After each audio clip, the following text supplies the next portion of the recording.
Our next guest is not a hair sniffer at all. He is a cultural phenomenon. I have been a fan of Toby Young's for many years. He is a well-known writer and editor of the Spectator magazine in the UK, the magazine which I edit here in Australia, as well as writing for many other great journals. He's an author and a great commentator, but he is much more besides.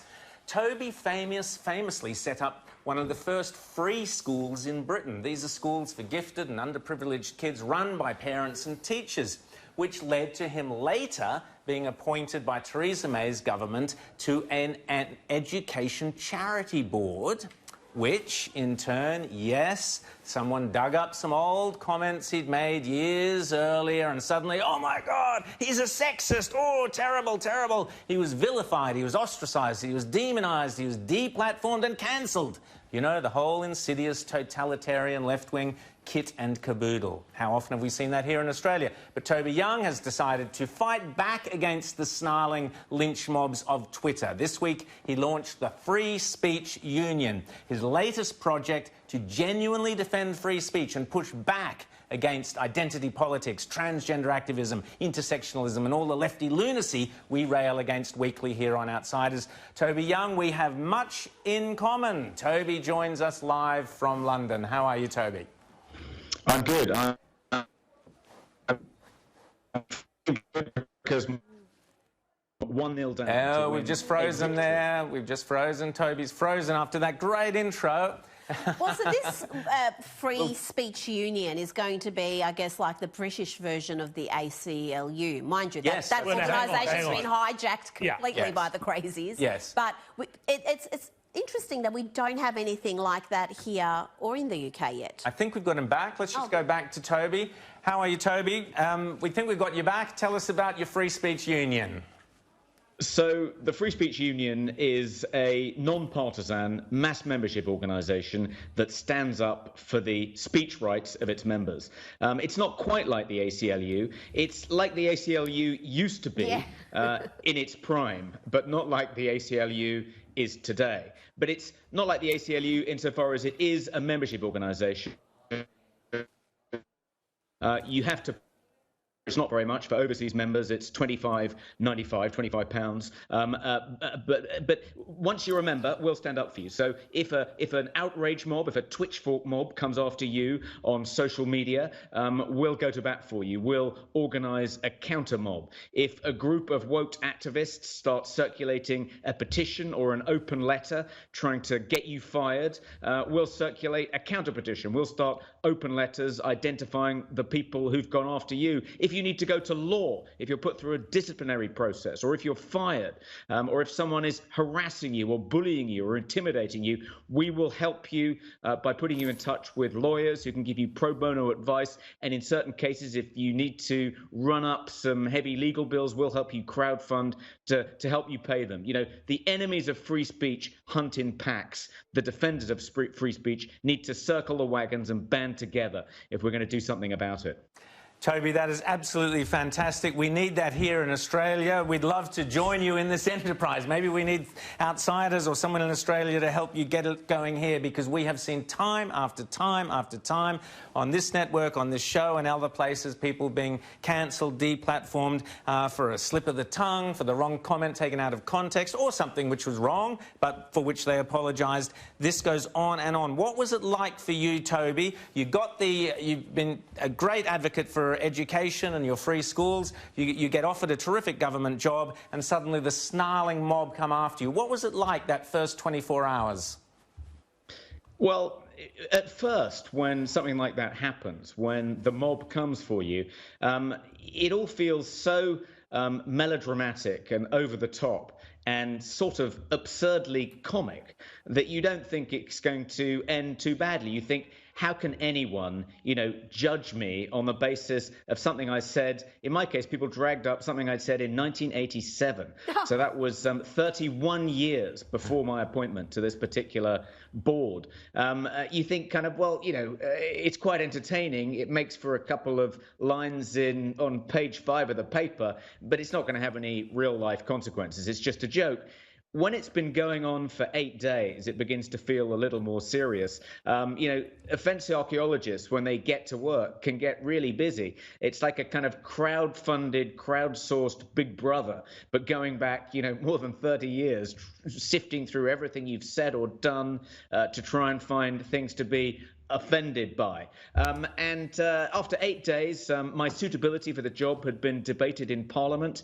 A petition calling for me to be fired from this position had been signed by over 220,000 people. And there was a Guardian journalist, that's the leading liberal newspaper here in the UK, a Guardian journalist parked outside my front door 24/7. I would have taken him a cup of tea, but I'd run out of almond milk.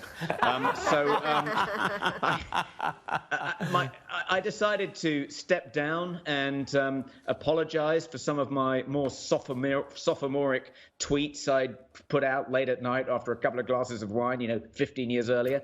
And but that I thought, that'll draw a line under it, and I can just put all this behind me. That turned out to be pitifully naive. That was like throwing a hunk of raw meat to a shoal of piranha fish.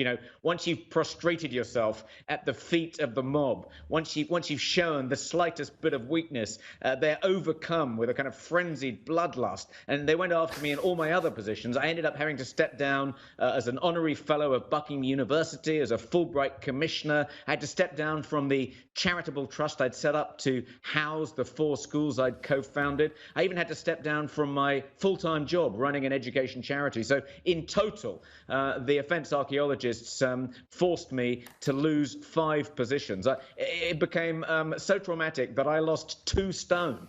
I called it the public humiliation diet. And actually, I'm thinking about writing a diet book about this particular method of losing weight. But it was pretty unpleasant. But 2 years later, as you said in your introduction, I've decided to fight back. I mean, one of the awful things about finding yourself in the crosshairs of a sort of woke mob is that you don't know who to turn to for advice. You really want kind of impartial, professional advice from a PR point of view, from a legal point of view. Your career is blowing up and it's happening kind of, really quickly. And you feel like, you've got this kind of fire hose whipping around like a kind of snake on speed, and you don't know what to do about it. And so I thought we needed an organization that people who find themselves in this position that can advise them on what they need to do to protect themselves and can go to bat for them. One of the awful things about finding yourself in this position is that, a lot of people who would normally stand up for you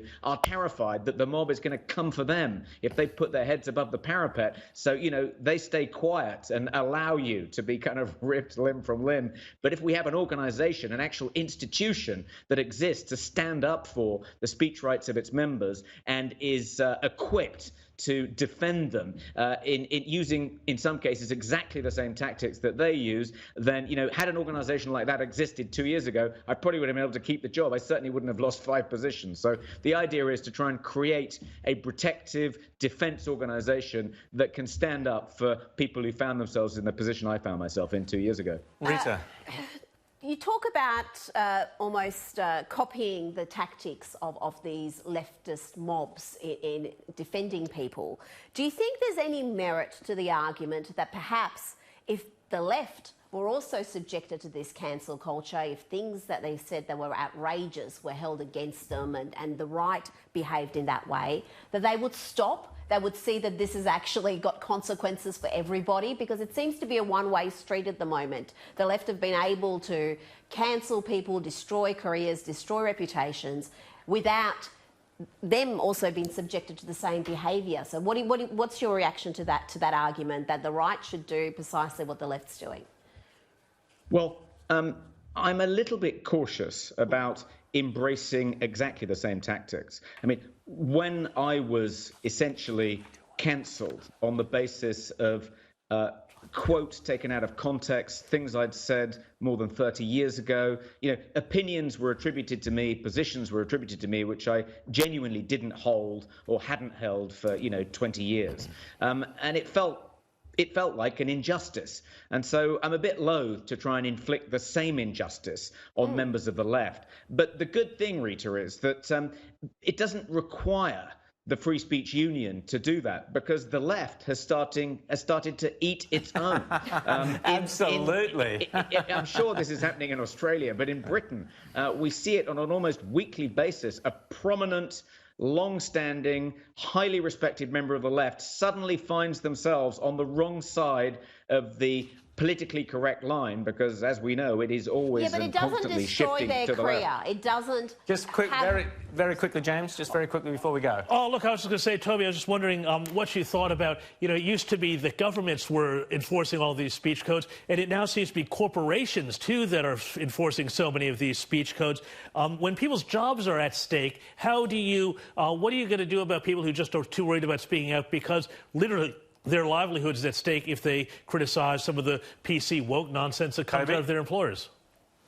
Yeah, well, that's a really good point. I think until fairly recently, until about 15 years ago, the private sector was a small c conservative counterweight to the overwhelming liberal bias of the public sector and universities and schools. But in the past 15 years, the private sector has been completely captured by the woke cult. Absolutely. It seems as though the kind of portal for infection is the HR department.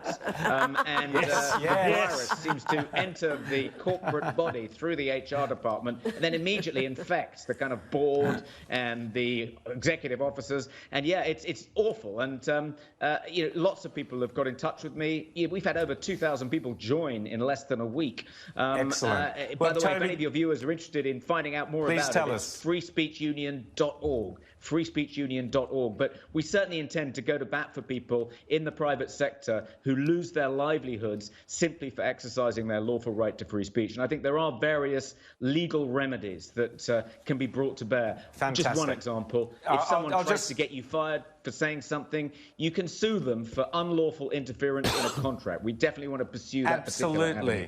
Absolutely. I couldn't agree more with you. Toby Young, it's so good to have you here on Outsiders, and we'll get you again, and good luck with that long overdue